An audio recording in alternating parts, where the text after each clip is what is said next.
I was hit by an oil tanker. I was, ironically, perhaps cycling home from a physiotherapy appointment, and the oil tanker turned left, hit me, and rolled over me, leaving me trapped underneath it. I suffered a broken left tib and left foot, broke my pelvis, I smashed my left shoulder. My right collarbone was broken, my left elbow, numerous ribs, collapsed lung, several bones in my back, and a toe. What I can remember, and I wish I didn't, was the thing hitting me. I remember thinking, "Oh, I'm going to die. This is it. I'm done." Paul got underneath the lorry and stayed with me.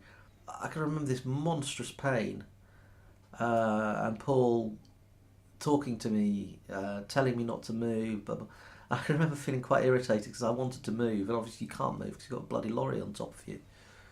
But Paul was, sort of saying these things. I remember, just holding on to his voice because, it was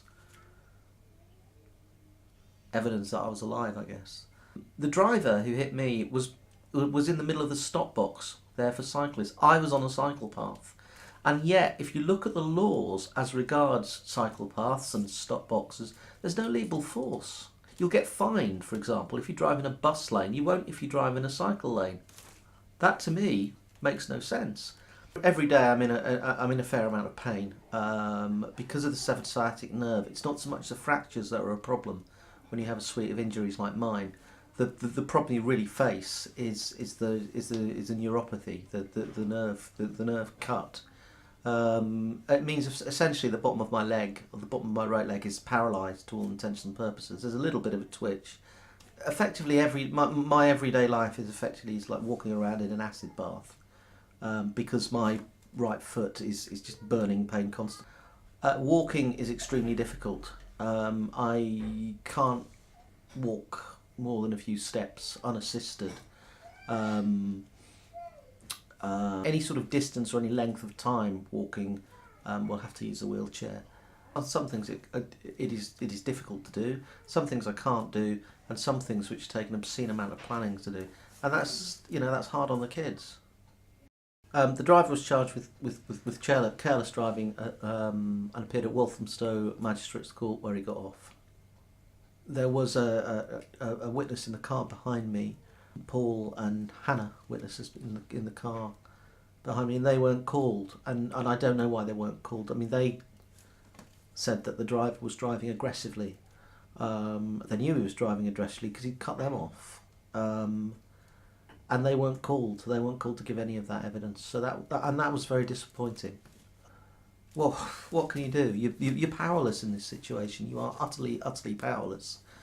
You're thrust into this situation. It's a very alien and impersonal situation, and you're absolutely powerless.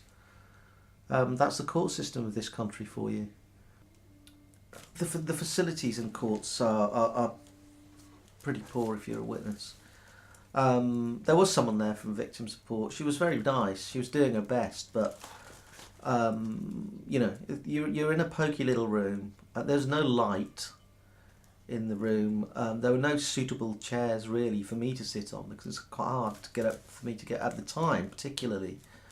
It was very difficult for me to get up from low chairs, for example. There weren't any orthopaedic chairs, and this was a court which was specially given over to cover cycling cases. So you've got people who are injured, and you've got a room without proper support in there. This makes no sense to me. If you're going to have a court given over to cycling cases, then you need to realise that you're going to have people appearing who have injuries. There should also be efforts to keep you separate if you want to be, which there are.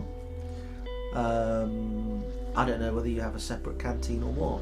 Someone needs to think about these sort of things, and they don't, because you as the victim are bottom on the list of priorities, I guess.